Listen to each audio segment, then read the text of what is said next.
नमस्कार। आज हम एक बहुत ही जानी पहचानी आदत पर गहराई से बात करने वाले हैं। टालमटोल यानी प्रोक्रेस्टिनेशन। हाँ, प्रोक्रेस्टिनेशन। हमारे पास एक दिलचस्प सामग्री है, टालमटोल पर विजय। आज ही शुरुआत करें। और इसमें ना कुछ हटके बातें हैं। हटके किस तरह से? जैसे हम अक्सर सोचते हैं कि टालमटोल का मतलब है आलस या शायद टाइम मैनेजमेंट ठीक नहीं है हमारा। हाँ, आमतौर पे यही सोचा जाता है। पर ये सामग्री कहती है कि इसकी जड़ें ज्यादा गहरी हैं। मतलब ये हमारी भावनाओं से जुड़ा मामला है। तो चलिए इसी की पड़ताल करते हैं। बिल्कुल, और ये बहुत महत्वपूर्ण बात है। सामग्री इसी पर जोर देती है कि टालमटोल ना असल में एक तरह की भावनात्मक प्रतिक्रिया है। भावनात्मक प्रतिक्रिया? हाँ, मतलब इसके पीछे अक्सर कोई डर छुपा होता है, जैसे कहीं मैं फेल ना हो जाऊं। अच्छा। या ये काम इतना बड़ा है, इतना मुश्किल है, कैसे होगा ये? हाँ, ये तो महसूस होता है कई बार। या फिर वो प्रोफेशनल वाली बात कि अगर मैं इसे एकदम परफेक्ट नहीं कर सकती या कर सकता तो फिर शुरू करने का फायदा ही क्या है। और कभी-कभी तो ये एहसास भी होता है कि शायद हम इस काम के लायक ही नहीं है। तो ये सब जो भावना है ना, इनसे बचने का एक तरीका बन जाता है टालमटोल।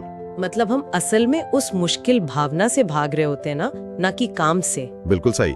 आप उस तनाव से, उस बेचैनी से बचना चाह रहे हैं। ये उसे हल करने का तरीका नहीं, बस उसे टालने का तरीका है। ये तो बड़ी दिलचस्प बात है कि इसे सीधे भावनाओं से जोड़ा गया है। पर हमारा दिमाग क्यों कुछ खास कामों के लिए ऐसी नेगेटिव भावनाएं बना लेता है? सामग्री में कुछ है इस पर? हाँ, इशारा तो है।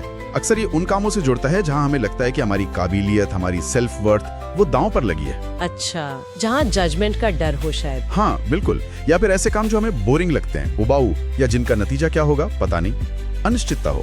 ओके, तो दिमाग क्या करता है? वो फौरन राहत चाहता है, इंस्टेंट ग्रेटिफिकेशन। और उस मुश्किल भावना से बचने के लिए वो किसी आसान, ज्यादा मजेदार लगने वाली चीज की तरफ भाग जाता है।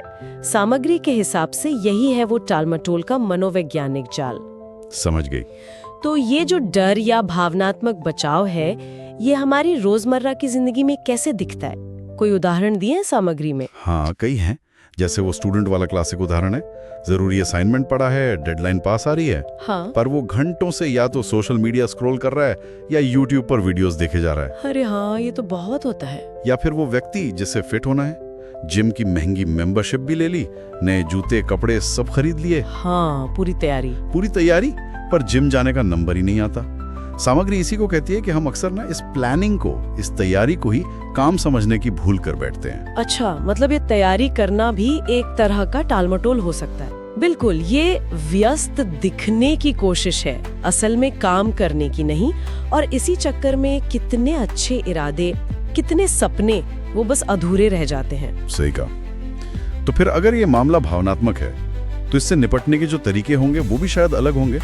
मतलब सिर्फ टाइम टेबल बनाने से बात नहीं बनेगी। हाँ बिल्कुल, सामग्री कुछ बहुत प्रैक्टिकल और साइकोलॉजी पर आधारित तरीके बताती है। जैसे कि पहला है 5 मिनट रूल। 5 मिनट रूल, ये क्या है? फंडा बड़ा सिंपल है। आप बस खुद से ये वादा करते हैं कि ठीक है, मैं ये जो मुश्किल काम है ना, इसे सिर्फ 5 मिनट के लिए करूंगा, बस 5 मिनट। सिर्फ 5 मिनट, उससे क्या होगा? सामग्री कहती है कि सबसे बड़ी रुकावट जो होती है ना, वो होती है शुरुआत करने की, वो पहला कदम उठाने की। हाँ, वो तो है, इनर्शिया जिसे कहते हैं। एग्जैक्टली। तो जब आप खुद को सिर्फ 5 मिनट के लिए कमिट करते हैं, तो वो शुरुआती हिचक टूट जाती है। और अक्सर होता यह है कि एक बार आपने शुरू कर दिया तो 5 मिनट के बाद भी आप रुके नहीं, आप काम करते रहते हैं, मोमेंटम बन जाता है। अच्छा, तो जोर सिर्फ 5 मिनट काम करने पर नहीं, बल्कि वो जो शुरू करने की मानसिक दीवार है उसे तोड़ने पर है। बिल्कुल, वही असली बाधा है। दूसरा तरीका जो मुझे पर्सनली बहुत अच्छा लगा, वो है पहचान आधारित लक्ष्य बनाना, आइडेंटिटी बेस्ड गोल्स। पहचान आधारित लक्ष्य, इसका क्या मतलब हुआ? मतलब जैसे सामग्री कहती है, आप सिर्फ ये ना सोचें कि मुझे एक किताब लिखनी है। इसके बजाय आप अपनी पहचान को ही बदलें। सोचें, मैं एक लेखक हूँ। मैं एक लेखक हूँ। हाँ, और लेखक क्या करते हैं? लेखक रोज लिखते हैं। अच्छा, तो मतलब अपने एक्शन को अपनी पहचान से जोड़ना। बिल्कुल, जब आप अपनी आदतों को अपनी उस पहचान से जोड़ लेते हैं जो आप बनना चाहते हैं, तो उन आदतों को फॉलो करना ज्यादा नेचुरल लगने लगता है। वो आपकी शख्सियत का हिस्सा बन जाती हैं। रणनीति बताइए। हाँ, एक तीसरी भी है जो सुनने में शायद सबसे आसान लगे, वो है काम शुरू करने को इतना आसान बना दो कि ना करना मुश्किल लगे। हास्यास्पद रूप से आसान। हास्यास्पद रूप से आसान कैसे? जैसे सामग्री में उदाहरण है कि अगर आपको रोज किताब पढ़ने की आदत डालनी है तो पहला कदम बस ये रखो कि किताब खोलकर सामने रखनी है, बस।